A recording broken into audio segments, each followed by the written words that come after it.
এক ভিন্ন যুদ্ধ। মিসাইলের যুদ্ধ নয়, ট্যাঙ্কের যুদ্ধ নয়, এটা ডিজিটাল যুদ্ধ। ইরান এবং ইসরায়েলের মধ্যে জুনের 12 দিনের সংঘাতে সাইবার আকাশে যে লড়াই হয়েছে তা আজকে আমাদের সামনে নতুনভাবে উন্মোচিত হচ্ছে।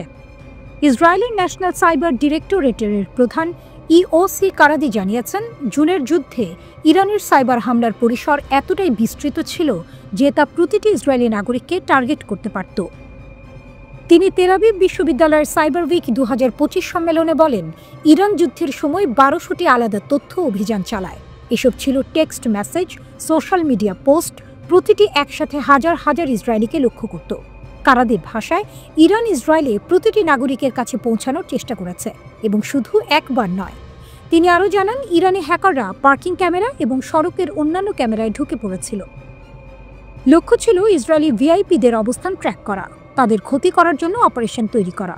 ইরান ইসরায়েল সাইবার যুদ্ধের পুরো চিত্র এখনও প্রকাশ পায়নি। উভয় দেশই দাবি করেছে তারা সাইবার অঙ্গনে বড় সাফল্য পেয়েছে। কারাদি বলেন, যখন ওয়েইজম্যান ইনস্টিটিউটে ক্ষেপণাস্ত্র আঘাত হানে, হামলাটা সেখানে শুরু হয়নি। তার কিছুক্ষণ আগে ফ্যাকাল্টি সদস্যদের কাছে হুমকি ইমেইল পাঠানো হয়েছিল। একই সময়ে তারা বিল্ডিংয়ের রাস্তার ক্যামেরা নিয়ন্ত্রণ করেছিল, যে ক্যামেরা ঠিক সেই নতুন বোমা বর্ষিত স্থাপনাটিকে দেখছিল। ওয়েইজম্যান ইনস্টিটিউট অফ সায়েন্স ইসরায়েলের সবচেয়ে সম্মানিত গবেষণা প্রতিষ্ঠানগুলোর একটি। Physics, chemistry, biology, math, computer science সব ক্ষেত্রেই অগ্রগামী ভূমিকা রয়েছে তাদের। কারাদি বলেন, এছাড়াও তারা ফাঁস করা তথ্য প্রকাশ করেছে, লক্ষ্য ভয় গভীর করা। কারাদি আরেকটি উদাহরণ দেন, ইয়ম কিপুরে শামির মেডিকেল সেন্টারের ওপর সাইবার হামলা থামানো হয়েছিল। শুরুতে মনে হচ্ছিল এটা ক্লাসিক র্যানসামওয়্যার। চীনের একটি র্যানসামওয়্যার গ্রুপ দাবি করেছিল তারা সংবেদনশীল তথ্য চুরি করেছে, কিন্তু কিছুক্ষণ পরে মুক্তিপণের দাবি গায়েব হয়ে যায়, কারণ দেখা গেল আসল অভিনেতা ইরান।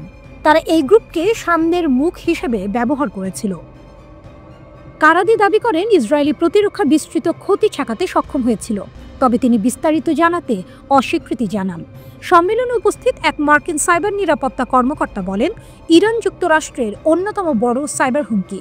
রাশিয়া, ইরান, উত্তর কোরিয়া সবই বড় হুমকি, কিন্তু চীন সবচেয়ে বড়। তিনি বলেন, চীন সাইবার অস্ত্র ব্যবহার করে মার্কিন যুক্তরাষ্ট্র ও পশ্চিমা বিশ্বকে ভবিষ্যৎ সংঘাতে সামাজিক বিশৃঙ্খলার মুখোমুখি করার চেষ্টা করছে।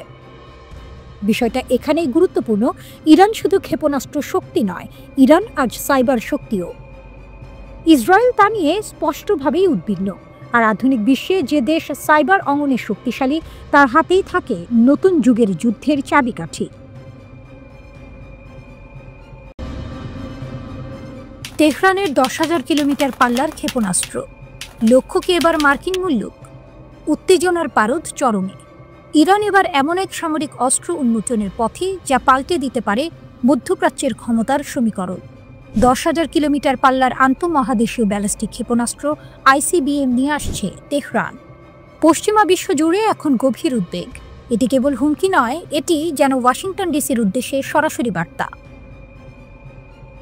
এলিট ক্লাবে ইরানের প্রবেশ।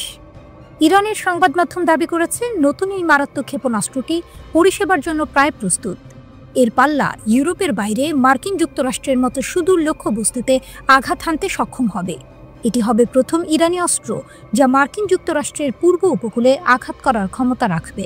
এই সক্ষমতা অর্জন নিঃসন্দেহে তেহরানের সামরিক শক্তিতে নতুন মাত্রা যোগ করল। বর্তমানে ইরানের দীর্ঘতম পাল্লার ক্ষেপণাস্ত্র যেমন খোররামশার 4 মাত্র 3,000 কিলোমিটার পর্যন্ত পৌঁছাতে পারে। এটি কেবল উপসাগরীয় দেশ ইসরায়েল বা পূর্ব ইউরোপে পৌঁছাতে পারে, কিন্তু নতুন আইসিবিএম সেই সীমা বহুগুণ বাড়িয়ে দিল। এখন পর্যন্ত কেবল মার্কিন যুক্তরাষ্ট্র, রাশিয়া, চীন এবং উত্তর কোরিয়ায় এতদূর আন্তঃমহাদেশীয় সীমানা অতিক্রম করার সক্ষমতা রাখে। ইরান সেই এলিট ক্লাবে যোগ দিতে চলেছে। এই সামরিক প্রদর্শনের সময়কাল বিশেষভাবে গুরুত্বপূর্ণ। এটিই হলো ঘটনার সবচেয়ে বড় টুইস্ট। মার্কিন প্রেসিডেন্ট ডোনাল্ড ট্রাম্পের এক বিস্ফোরক স্বীকারোক্তির কয়েকদিন পরেই এই ক্ষেপণাস্ত্রের ঘোষণা এলো। 7 নভেম্বর ট্রাম্প প্রকাশ্যে স্বীকার করেছিলেন যে ইরানের ওপর ইসরায়েলের আক্রমণের জন্য তিনি অনেকাংশে দায়ী ছিলেন। ট্রাম্প বলেছিলেন, ইসরায়েল প্রথমে আক্রমণ করেছিল, সেই আক্রমণটি ছিল খুবই শক্তিশালী। আমি এর জন্য অনেক বেশি দায়ী ছিলাম।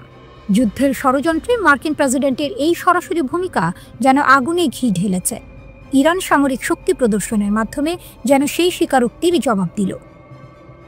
অবশ্য ইরান কেবল ক্ষেপণাস্ত্রের মাধ্যমেই জবাব দিচ্ছে না, তারা আইনি পথেও হাঁটতে প্রস্তুত। ইরানের পররাষ্ট্র মন্ত্রণালয়ের মুখপাত্র ইসমাইল বাঘাই জানিয়েছেন, ট্রাম্পের মন্তব্য মার্কিন ইসরায়েল ষড়যন্ত্রের স্পষ্ট প্রমাণ। তেহরান এখন ট্রাম্পের বিরুদ্ধে আন্তর্জাতিক আদালতে মামলা করার কথা গুরুত্ব সহকারে বিবেচনা করছে।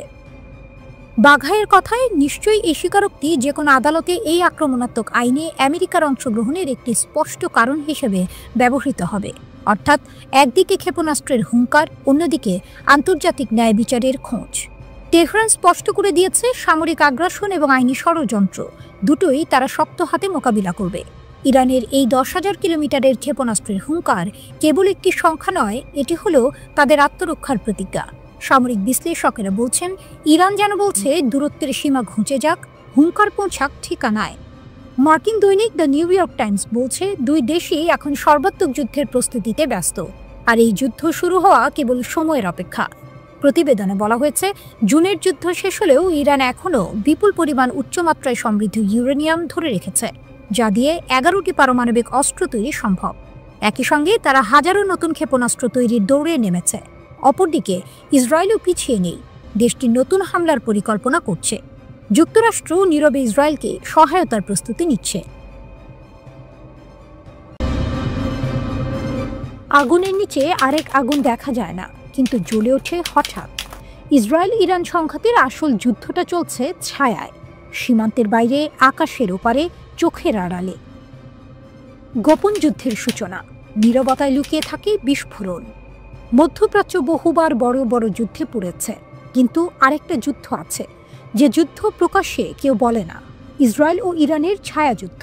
এখানে নেই ট্যাঙ্ক, নেই জেট, আছে গুপ্তচর, নাশকতা, ভয় আর মনস্তাত্ত্বিক আঘাত। সাম্প্রতিক মাসে এই যুদ্ধ আরও তীব্র হয়েছে। ইরানও বলছে তাদের শক্তি কেউ থামাতে পারবে না। 12 দিনের ঝড় নয়, এর পেছনে আরও গভীর অন্ধকার। অনেকে মনে করেন ইসরায়েল ইরান নতুন সংঘাত শুরু হয়েছিল জুনের 12 দিনের যুদ্ধে, কিন্তু বিশেষজ্ঞরা বলেন এতে শুধু উপরের স্তর। আসল যুদ্ধ চলছে বহু বছর, গোপনে, নীরবে, এজেন্ট আর অদৃশ্য অপারেশনের মধ্যে। এই নীরব যুদ্ধেই ইরান নিজের শক্তি বাড়িয়েছে, নিজেদের তথ্য, প্রযুক্তি, সাইবার ক্ষমতা তীক্ষ্ণ করেছে। ইরান দাবি করেছে তারা ইসরায়েলের শীর্ষ গোপন পরমাণু নথি হাতে পেয়েছে, বিজ্ঞানীদের নাম, স্থাপনার মানচিত্র, এমনকি বাড়ির ঠিকানা পর্যন্ত। ইরানি মিডিয়া এটিকে বীরত্বগাথা বানিয়েছে। এক বিজ্ঞানীর গাড়িতে লাল গোলাপ রেখে গেছে রহস্যময় এজেন্ট। আমরা তোমার কাছে পৌঁছাতে পারি। যদিও অনেক বিশ্লেষক বলেন এইসব মনস্তাত্ত্বিক যুদ্ধের অংশ, কিন্তু ইরান দেখিয়েছে তারা দুর্বল নয়। 2018 সালে শুরু হয় আধুনিক ছায়াযুদ্ধের নাটকীয় ধাপ। ইসরায়েলি এজেন্টরা তেহরানের এক গুদাম ভেঙে নিয়ে যায় 1 লক্ষেরও বেশি নথি। চোখের সামনে নজরদারি থাকা অবস্থায় তারা ভারী সেফ খুলে রাতের অন্ধকারে পালায়। এই অভিযান বিশ্বজুড়ে চাঞ্চল্য তৈরি করে। ইসরায়েল পরে এসব নথি প্রকাশ করে।